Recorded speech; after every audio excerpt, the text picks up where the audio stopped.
Hello friends, welcome back to our channel. இன்னைக்கு நம்ம பார்க்க போறது ஒரு சூப்பரான ஸ்வீட் டிஷ், அதாவது காஜு கத்லி, காஜு பர்ஃபின்னு சொல்லுவாங்க. இந்த காஜு ஸ்வீட் தான் எப்படி பண்ண போறோம், அதாவது கேஷ்யூ ஸ்வீட் எப்படி பண்ண போறோம் அப்படின்னு பார்க்க போறோம். ஸோ வீடியோக்குள்ளே போகிறதுக்கு முன்னாடி நீங்கள் நம்ம சேனலுக்கு புதுசுனா ப்ளீஸ் அந்த சப்ஸ்கிரைப் பட்டனை கிளிக் பண்ணிவிடுங்க. அதோட பக்கத்தில் இருக்க பெல் ஐக்கானையும் கிளிக் பண்ண மறந்துடாதீங்க.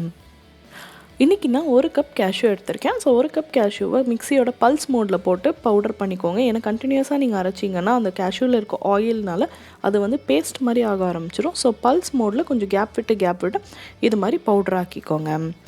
அண்ட் அரை கப் சுகரும் 1/4 கப் தண்ணியும் எடுத்து நம்ம சர்க்கரை பாகு பண்ண போகிறோம். ஸோ இந்த பாகு வந்து நல்லா ஒரு கம்பி பதம் வந்தால் போதும், ரொம்ப பாகு ஆகணும்னு அவசியம் இல்லை. நம்ம கரெக்டாக அந்த ஒரு கம்பி பதம் அப்படின்னு சொல்லுவோம் இல்லைங்களா, இந்த மாதிரி ஒரு கம்பி பதம் வந்தால் போதும். ஸோ இப்போ பாகு ரெடி ஆயிடுச்சு. நம்ம அரைச்சி வச்சுருக்க கேஷ்யூவை அதில் ஆட் பண்ணிடலாம். ஸோ இப்போ இந்த அரைச்சிருக்க கேஷ்யூவை வந்து அந்த பாகில் போட்டு நல்லா மிக்ஸ் பண்ணிவிடுங்க. கேஷ்யூ வேகிறதுக்கு ரொம்ப நேரம் ஆகாது. ஸோ 5 to 7 minutes வந்து போதும். நம்ம மிதமான சூட்டில் வச்சுக்கோங்க, மீடியம் ஃப்ளேம்லேயே வச்சுக்கோங்க. ஏன்னா ஹையில் வச்சிங்கன்னா அந்த பாகு ரொம்ப கெட்டியாகி ரொம்ப திக்காகிடும். அப்புறம் நம்மளால் வந்து கேஷ்யூ ரோலுக்கு உருட்ட முடியாது. ஸோ மிதமான சூட்டில் வச்சு ஒரு 5 to 7 minutes கிண்டிகிட்டே இருந்திங்கன்னா ரெடி ஆகிடும்.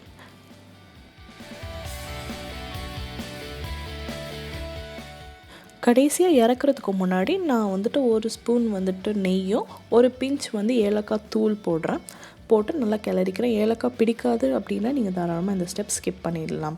ஸோ இப்போ வந்துட்டு நல்லா கிளறி விட்டுட்டு அடுப்பு ஆஃப் பண்ணிவிட்டு இறக்கிடலாம். அவ்வளோதான், நம்ம காஜு பர்ஃபி ரெடி ஆகிடுச்சு ஆல்மோஸ்ட். இப்போ ஒரு கை பொறுக்கிற சூட்டு வர வரைக்கும் அதை கொஞ்சம் நேரம் ஆற விட்டுடுங்க. ஆறுனதுக்கப்புறம் பார்த்திங்கன்னா கையில் கொஞ்சமாக நெய் எடுத்துக்கோங்க. அப்போ தான் நம்ம கையில் ஒட்டாமல் நல்லா வரும்.